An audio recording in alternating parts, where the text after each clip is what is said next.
it's Charles Barkley with Wayfair. It's outdoor season, and my patio setup better be ready to play. That's where Wayfair wins. Patio seating, umbrellas, and grills, all delivered fast and easy. Shop wayfair.ca now. Wayfair, every style, every home. Yesterday, and we've covered this pretty much through the course of the day here, big meeting last night, Montreal Police providing an update on the situation, of course, in Montreal North at Station 39, that 16-member patrol unit, and all the...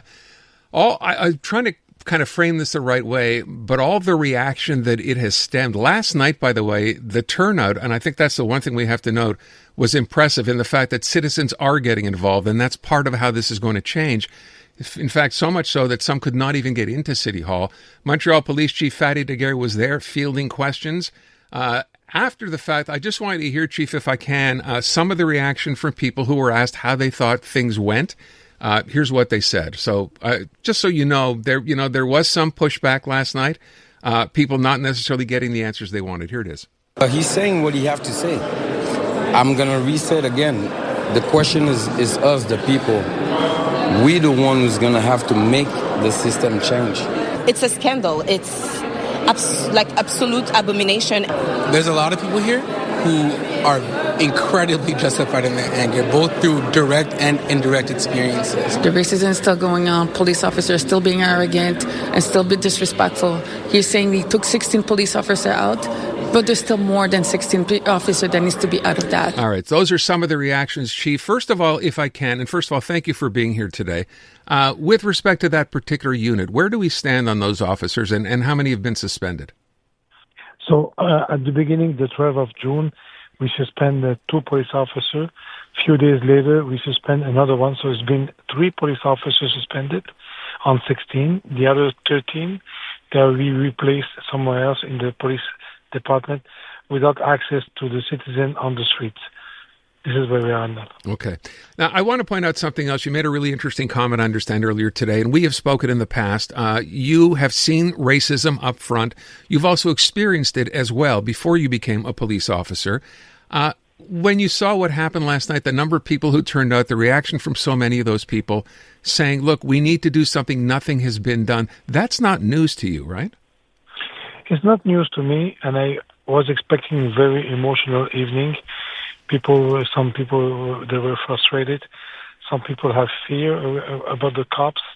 I was expecting that kind of evening. To be honest with you, the technical part of the evening was very difficult because of 4 hours and 20 minutes, every person had 1 minute and a half to explain themselves, ask a question, and I had only 1 minute and a half to respond. So it was very difficult to be able to install a dialogue. But it was necessary, that kind of meeting. I think it was important to have that kind of meeting. And I could understand some frustration coming out of that meeting. People were expecting result and concrete action yesterday night. And I told them from the beginning, I'm still going around with the partners, still taking recommendation. But I promised them in November I will come back and show the new action plan I'm going to put in place. It's not like the old one. It's going to be co-built between us and the community, and at the same table, the community and the police are going to have to deliver the result, the action, concrete action that we're going to put in place in Station 39. You just said a minute ago that you understand the frustration of some of the people last night. What frustrates you?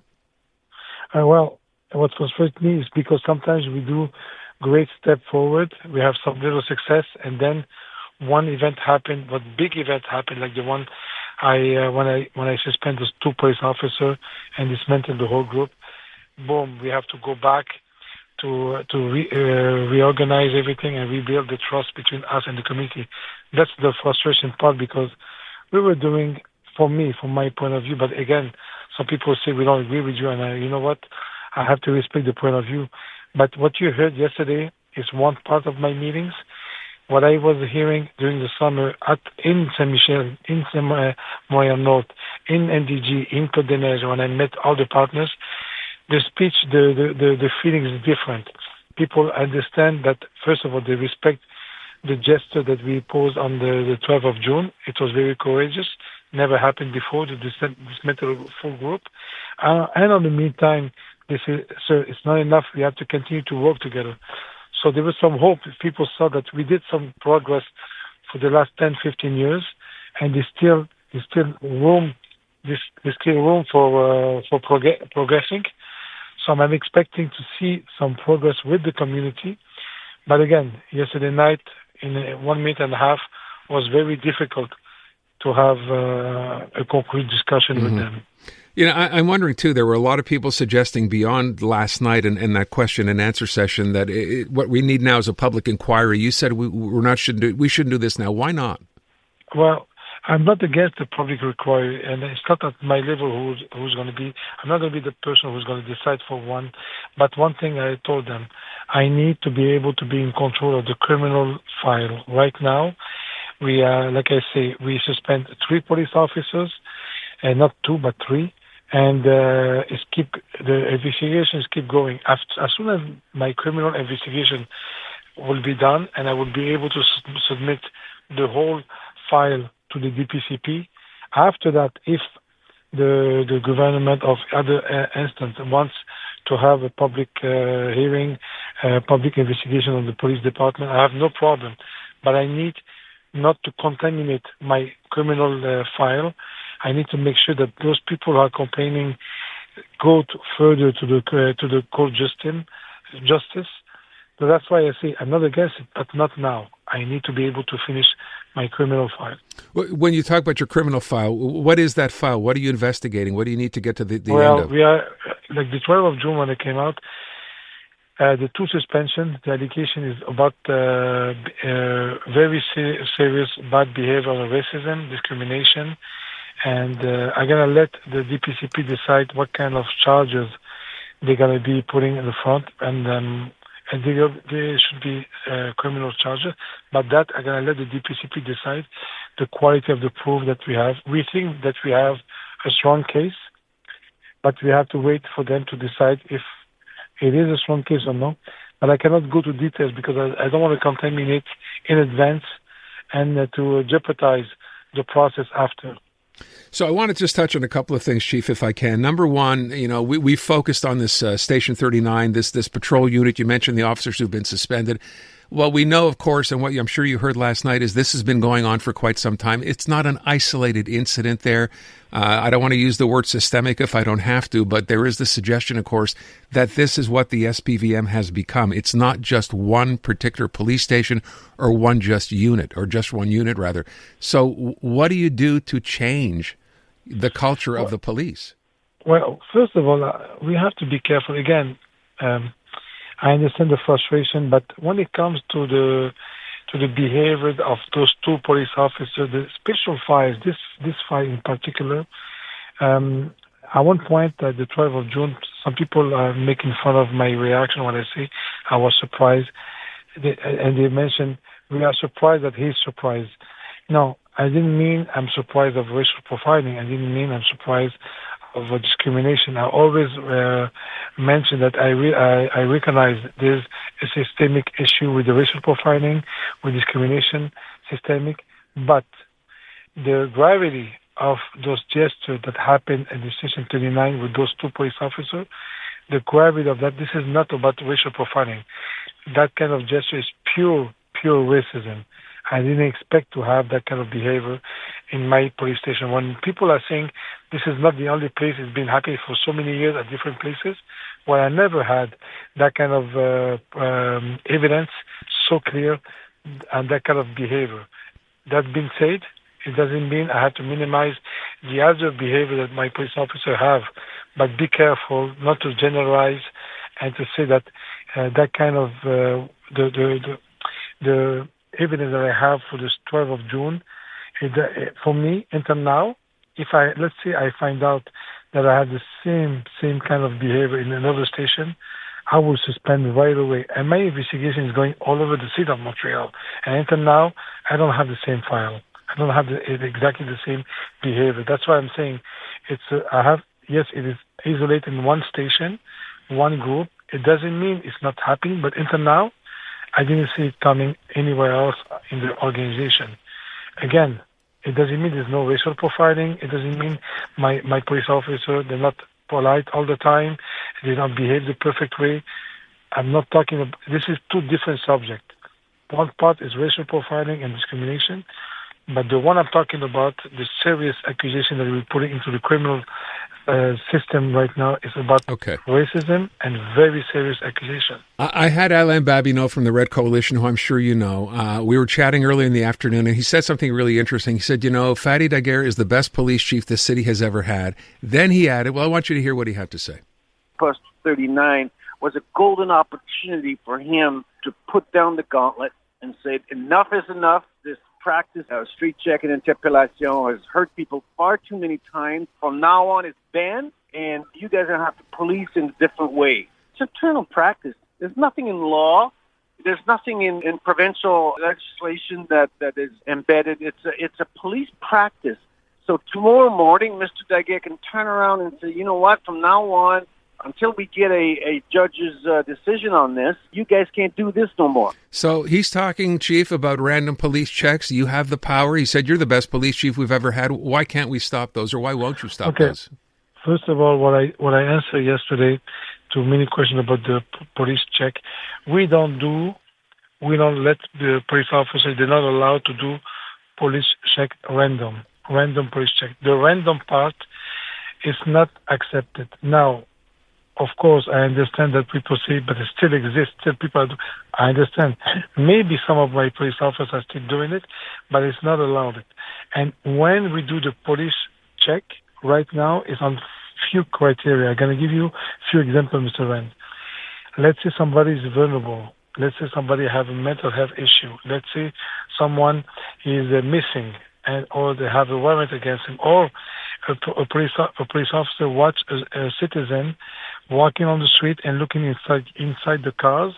This is all the example where there is a possibility to have a police check. Now, if the society decide that we don't do this anymore, well, you know what? Maybe this is something we should look into. But as a police chief, if you ask me, Fady, take it out, have a moratorium on it. But this is a police work. I'm not like I was a few years ago. We had gun violence. We had stolen cars. We had minus 35% of stolen cars, minus 57% of gun violence in Montreal. Police have to be able to have some tools to be able to work. Now, the tool is not the problem. The problem is how we use it. And I keep telling my police officers, I've been training my police officers, you cannot go just fishing. You have to be able to follow the behavior and to go and hunt. And this is where Mr. Babineau and we don't agree. And I respect his point of view, but I have to be able to work with some kind of tools to be able to work on the criminal side and also on to people who have vulnerability. Think about downtown. Think about the calls I receive for the vulnerability of the people who are vulnerable with homeless people and all that. If I cannot have a street check with them, how can I work? Chief, I'm going to leave you in 1 second here, but I do want to ask one last question. We found out earlier today, and I know you're aware of this, media reports from La Presse, for example, about the situation with the police officer, of course, who was shot and killed, and with the female police officer who was injured, that the innocent bystander in that case, Michael Mizrahi, it turns out, according to this media report, that it was not the gun of the female police officer that shot him. Can you verify that for us? Okay, first of all my sympathy for the family of Mr. Mizrahi. It was an extremely sad event. First, I can't confirm the article that came out on the La Presse and Radio-Canada. I cannot confirm because it's going to be the QPP and the BEI going to be the one coming out eventually with the end of the investigation, going to be the confirm or not what they mentioned. But I got to tell you one thing, Mr. Rand. I think collectively, everybody should be learning a lesson of this. When this event happened, very fast, people are watching the video, and right away on social media, and some media came out saying, well, she shot the person, he was an innocent victim. Some people accuse her of murder. On the meantime, I was at the hospital with her, and think about it. She was going through 3 operations, she went through coma, and she had people, the suspects shooting at her. She lost her partner, and she lost her citizen next to her. So unbelievable what the people did at that moment, and I was extremely frustrated to see so many people having comments and not even knowing what they're talking about. So next time, when people see a video, please retain your emotion, retain your word, wait, and let's see what the investigation going to give us as a result, as a conclusion. I can't confirm what the media are saying today, but if it's true, I think we have to, collectively, we have to excuse ourselves to this police officer who, for me, she's a hero. She went through the danger. She made it there with Mohammed, who lost his life. They made it in 3 minutes to save the community. And I'm going to tell you one thing. At the end of this investigation, we are going to find out how many lives they saved. Because you have no idea how many people there were in that other building. Thank God those 2 police officers got there on time and saved all those lives. Chief, how is that female officer doing now? She's doing better. But I think the trauma is so huge. Being shot at and having few bullets in their body after all those operations and lost her partner. Trust me, it's very, very hard for her. Is she still in hospital? She's wonderful. Sorry? Is she still in hospital? No. She's not in the hospital. She's in a rehab. And she's trying because she was very brutally... she had few bullets in her body, so she had few operations. She's in rehab now. We're hoping that eventually she's going to be back on the field, but we'll see. We cannot pronounce ourselves too fast. Chief, I want to thank you as always for your time. I always appreciate it. Thank you so much. The newest tracks. Let's go. New music. And the next big thing. Always on the new music first. Your first place to hear it all. 'Cause you gon' like it, love it, wanna play it twice. Playing now. iHeart New Music. Your digital station for brand new drops, fresh finds, and tomorrow's bangers. I think we need something new. Discover iHeart New Music. Always fresh, always first. Stream now on the free iHeartRadio app.